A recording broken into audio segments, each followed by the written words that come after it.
Disasters. Smoking. Cigarettes, alcohol, forest fires, Disease. cancer, domestic violence, falling. What do I consider lethal? Well, obviously things that kill people. What do I consider lethal? Leaving your door unlocked and crazy people can get in. A shot to the head. Stupid people with guns. AIDS. Bombs. Murderers. So what do you consider lethal? For most, it's a matter of perspective.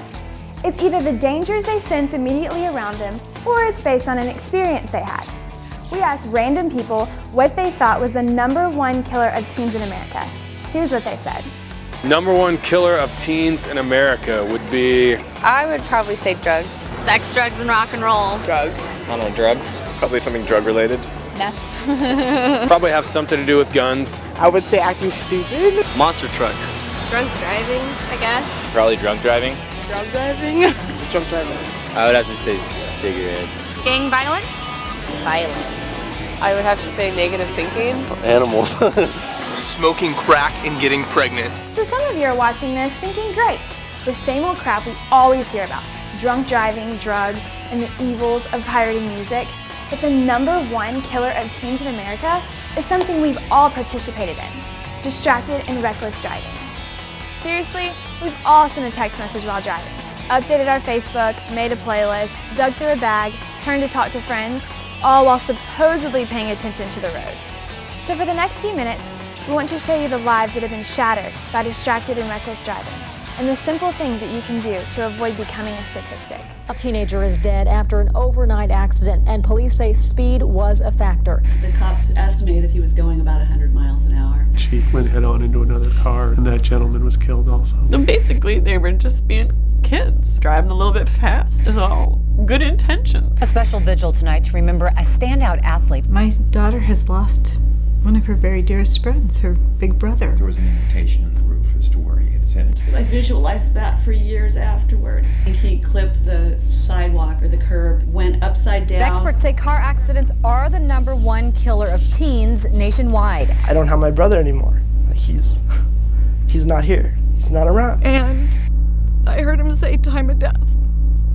And I just freaked out. So what exactly is reckless and distracted driving? Let's put it this way. Anytime you have to take your eyes off the road for any reason, that's distracted driving. And reckless driving, that's speeding and driving like a total idiot. Now for the simple part. How do you keep from needlessly dying in a car crash? That's easy. First, you tell your friends that as much as you love them, to sit down and shut up when you're behind the wheel. If they continue to fool around in your car, tell them how great they would look with a feeding tube in their stomach. Second, you realize that you decrease the risk of crashing your sweet car by 2,000% when you don't text and drive. Third, you come to terms with the fact that you might have to wake up 2 minutes earlier just so you're not speeding and running stop signs and putting your life and the lives of others at risk, just so you're not late. Still not exactly sure what reckless and distracted driving is? Let's hear what our resident expert has to say. Hi everyone, it's Katie here to talk to you about your driving habits. So, here you are driving along with your peeps. You got your window down, tunes blaring, giggling like toddlers in a candy shop. When you, the driver, decides to impress your friends with an outlandish display of horsepower. Really? Breaking the speed limit? Risking your life just for kicks and giggles? Come on, people. That's called reckless driving. How about this little scenario? You are a safe driver who never speeds or breaks the law. But as you are driving, you just have to send that important text message about the guy who likes the girl at school, or does he know, or does she know, or do you know, or whoopsie daisy, you just hit a telephone pole. Hello, folks! You're driving a 6,000-pound metal beast! Don't you think the latest awesome school gossip could wait? That's distracted driving. You drive like that in my hood, my mom will be all up in your grill. Faster than you could say, oh no she didn't, girlfriend. I gotta run. Yeah, I think we all learned something today. Everyone gets distracted while driving. So what distracts you? If I'm reading directions as I'm driving, I get distracted. Putting on makeup. Just getting lost in thought and not paying attention to what I'm doing. Like eating, Drinking, looking for stuff in my purse. Oh, the beautiful sunset. Just staring over there while I'm driving, you know? Friends in the back seat. Other people in the car. Looking for something on the floor. I definitely talk on the phone while I drive, and I don't want to admit that I get distracted, but I do. Probably just music. Should like change my music on my iPod or texting. Texting, emailing. Texting, iPods, talking. Texting. Some people suck at texting when they're driving. I, however, am really good at it.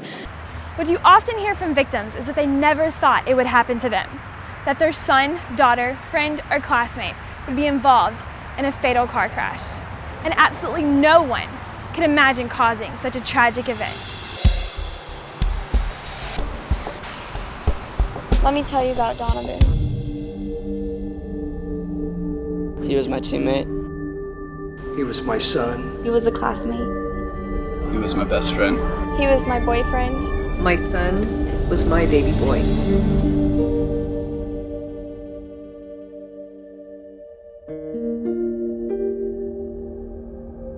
We were just kids, like, having fun. We were laughing, we were blaring the music up really loud. And I noticed that we were going pretty fast. And it was causing the car to swerve back and forth. We were, like, making fun of her, telling her, like, can't you keep the car, like, in a straight line? My response was, oh, like this? And I jerked the wheel back and forth. And the next thing I know, I just see a tree coming at us. I remember, like, all the sounds of, like, the car crashing. I looked around and I see Donovan, but he wasn't moving. So I sat with Danica. I kept telling her, I think Donovan's dead. Donovan's dead. I even remember calling out Donovan's name and, hoping that he would hear me and just get up. I saw him, like, laying in his own blood, and I knew for sure that he was gone. When we walked up, that's what he first said. He said, Donovan didn't make it. I remember hearing Martha. Not my son. Not my boy. And I think that was one of the most painful things to experience, was hearing a mother cry about her son. The screaming of a mother, just now finding out that her son is dead. And all simply because of something that was so preventable. We were just going home. Speed wasn't really a factor. Before we knew it, like, in a matter of seconds, we lost our best friend. It was my fault being the driver because I had that responsibility. I would change it if I could. We were just having fun. And within a split second, I lost somebody that meant the world to me, and it changed my life forever.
So you've heard the compelling stories, you've seen the stats, and unless you were sleeping or busy worried about what your teacher is wearing today, you understand the simplicity of the message.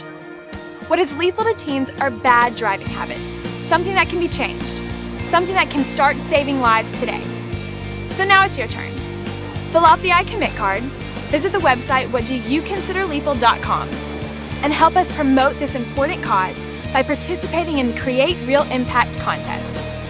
Most importantly, when you're behind the wheel, focus on the road ahead of you and get where you're going safely. And the reason this is so important to me, my life was shattered by a reckless driver who took the lives of my mom, 2 best friends, and niece while I was pulled from the burning wreckage. I live every day thinking about what could have happened if that driver had chosen to drive differently. Don't let it happen to you.